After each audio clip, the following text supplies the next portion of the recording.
Hello friends, જય શ્રી કૃષ્ણ, હર હર મહાદેવ. કેમ છો બધા? તો આજે બોરચોથ છે, અમારે તો બોરચોથ કરે છે, પણ હવે કાંઈ આજે ઉપવાસ કરવાનો નથી કેમ કે દવા પીવાની ને એવું છે એટલે. અને જો મમ્મીની ઘરે આવી ગયા છીએ સાતમ આઠમ કરવા, અને હું ને બા બેઠા છીએ અહીંયા, મારા દાદીમાં છે, અને મમ્મી ને ફેન્સી ને પરમ ને એ ધાબે હિંચકે છે. અને હવે આજે રાંધણ છઠની રસોઈ આજે જ ચાલુ કરી દેવાની છે, તો એવું બધું હાલે છે. હમણાં પહેલાં બપોરની રસોઈ કરી લેશું અને પછી રાંધણ છઠની રસોઈ કરશું, જીરાપુરી ને શક્કરપારા ને એવું બધું. જો અમારે ભાઈ છે ને પાઈટેથી ઉતરવાનું નામ જ નથી લેતા. હાલો પરમ, નીચે જાવું, હાલો ઉતરી જા. જોયું બરો કરે. બહુ વિચકું ગમે ભાઈ તને? તો ઉતરી જા. અને વાતાવરણ કંઈક આવું છે વાદળા જેવું. કેટલા કબૂતર બેઠા છે જો સામે. ઝરફર ઝરફર વરસાદ ચાલુ હતો ને તે બધા વરસાદમાં નાઈશ કબૂતર.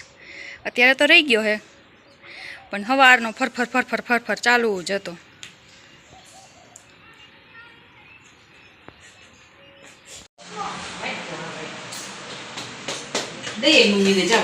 વાસણ ગોઠવસ તું?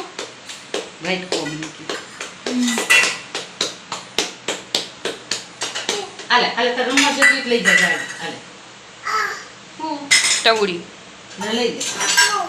હાલો ભોપાવ. તો પ્યાલી સરસ. આલે આલે એમ કટા સરસ હતું બહુ છે.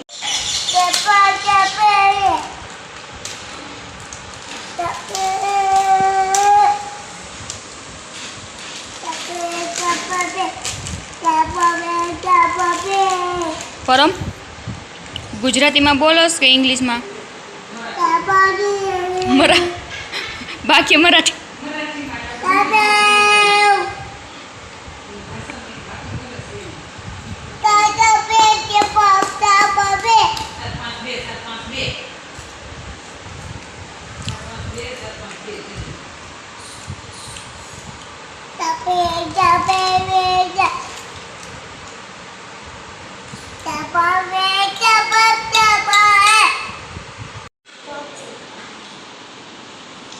થોડીક તો રોટલી ખાઈ લે. ફેન્સીને ખાવું જ ન હોય કા? પછી વેફર ને એવો કઈ નાસ્તો નહીં મળે, ખાઈ લે. હાલો હવે તો રસોઈ ચાલુ કરી દીધી છે. ઘી અને તેલ, મોણ દઈને અને શક્કરપારાનો લોટ બાંધવાનો છે.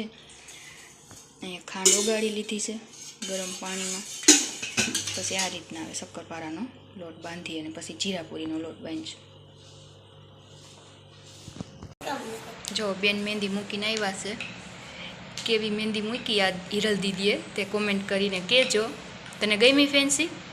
જો કંઈક આવી મહેંદી લગાવી છે સાતમ આઠમ ઉપર કા ફેન્સી? ફેરે તો પાછળ એક સાઈડ મોર ને એક સાઈડ ગણપતિ બાપા. સરસ લ્યો. બેનને હરખ હતો પછી હું કોન લઈ આવી પેર લેવા ગઈ હતી ને તો. અને જો હવે આવા કંઈક શક્કરપારા આપણે વણ્યા છે ગોળ ને લાંબા ટૂંકાને મારા તો થયા છે.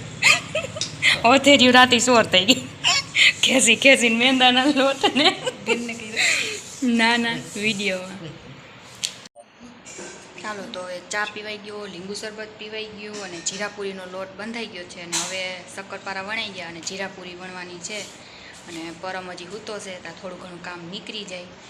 તો હવે ચાલો પાછું વણવાનું ચાલુ કરી દઈ જીરાપુરી. હાલો તો ગરમા ગરમ શક્કરપારા ખાવા આવી જાઓ. અને જીરાપુરી આપણી તરાઈ છે અહીંયા અને શક્કરપારા બની ગયા છે. તો એવી રસોઈ આપણી ચાલુ છે.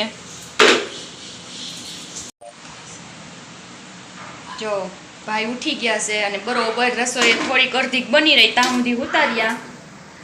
અને એમાં એવું થયું પાછું કે દીદીનો ફોન આવ્યો હોય કે હું રસોઈ બનાવવા માંડી છે હોય કે મારે જીરાપુરી ને શક્કરપારા ને એવું બનવા એવું છે ને હજી તો એટલી વાત કરી ને તો એ કે મારો ફોન તેલમાં ગયો. અને એ તો મહેંદી રોવા. મને કેમ થઈ ગયું કેમ કે ફોન તેલમાં ગયો તો એ વાત સંભળાતી હતી કે મારો ફોન ગયો એ કે તેલમાં. પછી મેં તો બાજુવાળી છોકરી વિશ્વાને ફોન કર્યો, કીધું જાતો ખરી ઘરે, દીદી ત્યાં એકલી છે ને હું થયું કીધું રોવા માંડી. તા તો ત્યાં ગયા ને તો કે જે ફોન ચાલુ જ છે, કાંઈ વાંધો નથી આવ્યો ઈ કે તો રિપેર કરાવી લઈશું, પણ અમને ખાર પડી ગયો ઈ કે મારો ફોન તો તેલમાં ગયો એમ કરીને સીધી રવા જ માંડીને તોય અવાજ અહીંયા આવતો હતો. તો એવું કંઈક થયું. બેની રસોઈ ચાલુ હતી અને વાત કરતા હતા, તો કોઈ દિવસ આવું રિસ્ક લેવાય નહીં. કેમ ખબર એમ કાનેથી ફોન આમ વાત કરતી જાય ને તેલમાં વયો ગયો. સારું થયું કાંઈ ઈ દાયજી નહીં, ફોન તો ઘોયરો જી થયું ઈ, પણ એને દાયજી નહીં એમ કહેતી હતી એકાદ બે છાંટા ઉડ્યા ઈ કે બહુ કાંઈ વાંધો નથી ઈ કે. તો એવું કંઈક છે હવે.